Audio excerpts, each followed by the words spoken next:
My name is Rafał Szarecki, and I will present today the third episode of Spring in JUNOS, Succession.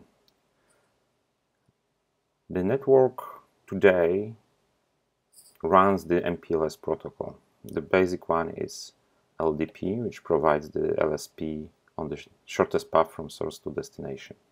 This is also property of Spring Node seed LSP. And so today we look at the replacement of LDP by Spring protocol signaled node seed LSP. And we use the same setup as in the previous episodes, so it should be easy for you to follow the presentation. We started looking at the configuration.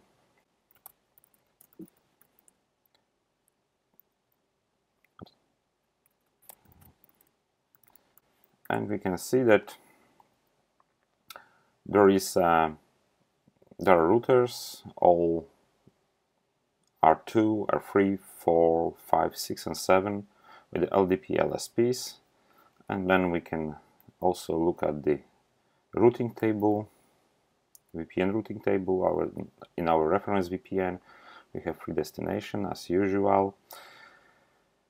And I just want to highlight the labels used for these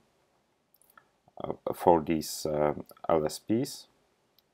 Is the label taken from LDP, the transport labels. For this show, I would like you to take a look on the right bottom side of the screen. We have 3 windows when we will run the control traffic inside the VRFs. So the traffic is exchanged between VRF on R1 and R2, R2 and R7, R7 and R3. So let's enable the Spring on our network. To make it quick, I use the broadcast feature of my terminal. So activate protocol ISIS source packet routing. Commit.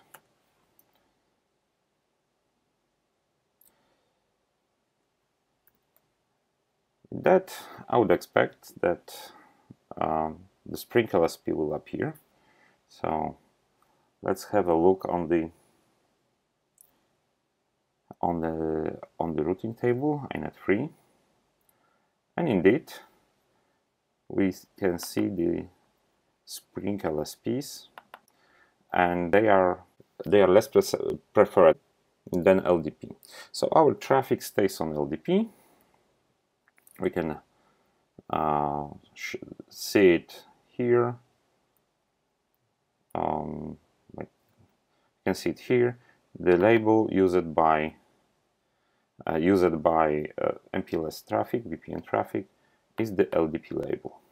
As you remember from the previous episode, Spring may create non-continuous LSP, so it would be good to find if this is a case, or to check if maybe there is some non-continuous LSP in Spring LSPs. And if you remember correct from the previous episode, this happens when one of the nodes in network is not enabled for Spring. So we will use the ISIS topology database to check it. So first we check size, or how many nodes we have. That would be our basic information. Topology, not topology database. We have 7 LSPs, so 7 nodes in the network. In the detail view, you can see that the fact that node is supporting Spring could be recognized by existence of the node system index.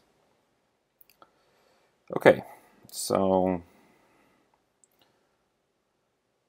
Let's check how many of the IPv4 indexes exist in the database.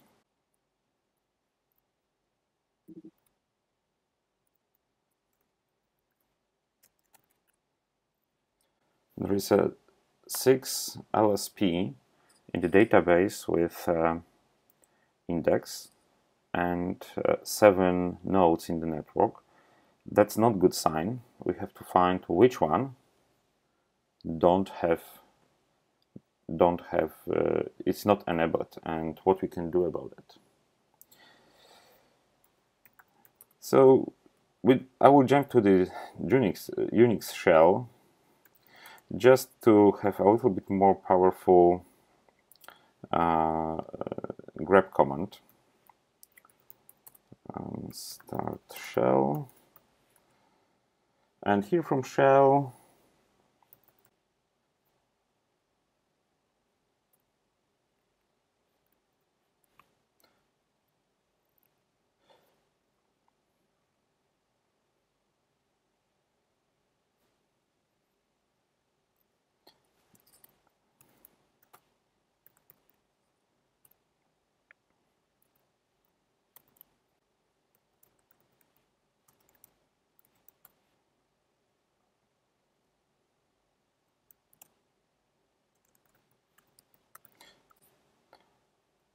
so my grep function reduced to specific string, and then we will search for that string and display the line before.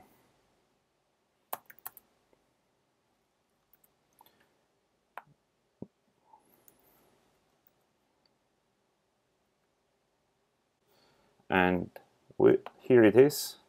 This is our node which has not enabled Spring. Okay, so this is R2.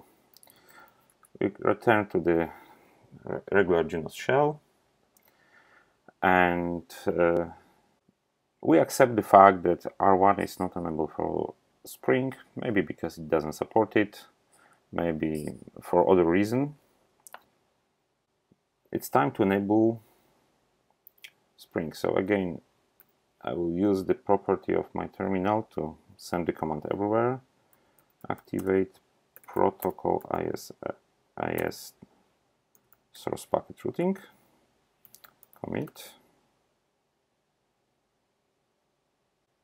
Okay, so here it is. As you remember, R2 is a router which does not support Spring, but still, because of the routing preference, the LDP is used. So currently, our R1 router prefers the LDP path, and we are going to change it on R1 router only.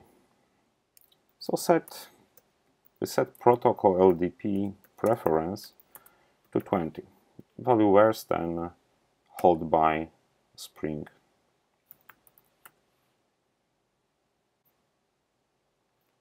So the inet3 table now shows that the Spring LSP are the active and the best. And also, if we have a look on the VPN table, you can see here that prefixes advertised by R7, VPN at R7, use the Spring labels. For the destination at R2, which doesn't support Spring, the LDP is still used. You also can see that there was no losses of traffic. Finally, we migrated R1. It's time to do the same on R7.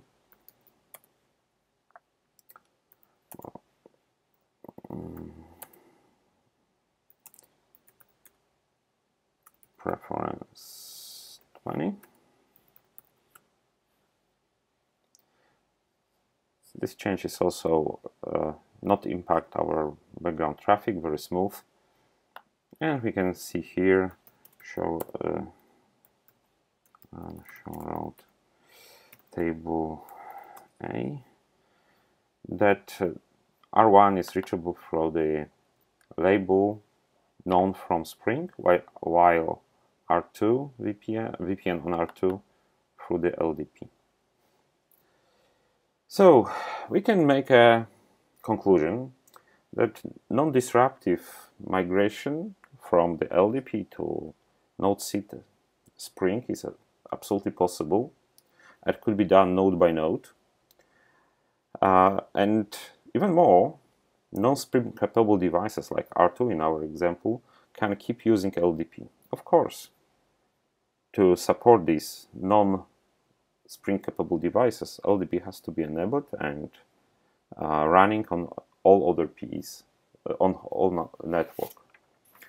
So at the moment, we really not decommission LDP. We just introduce the Spring node seed LSP and make them a better choice when available.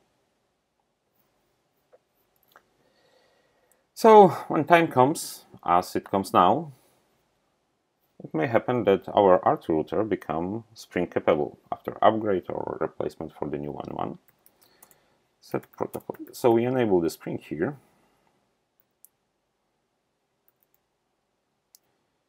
Node seed IPv4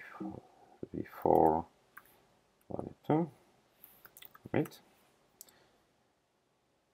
And we also set the protocol LDP reference to 20 as on another box.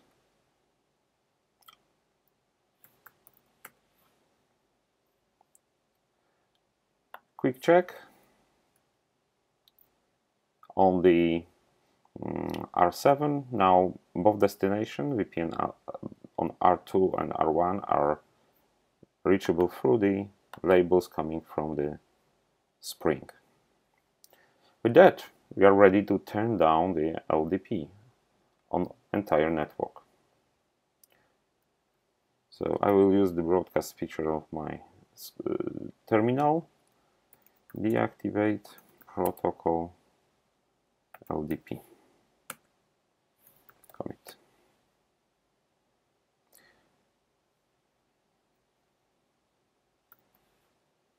And to verify that, I'm going to show LDP interfaces.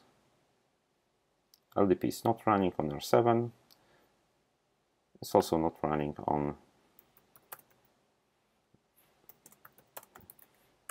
R1, and so on. Please note that the traffic is still flowing because it was moved to the Spring LSP before. This way, we complete the migration from the LDP protocol to the Spring node seed LSPs. I would like to thank you for your attention, and please stay tuned for the next episode when Spring will meet the RSVP.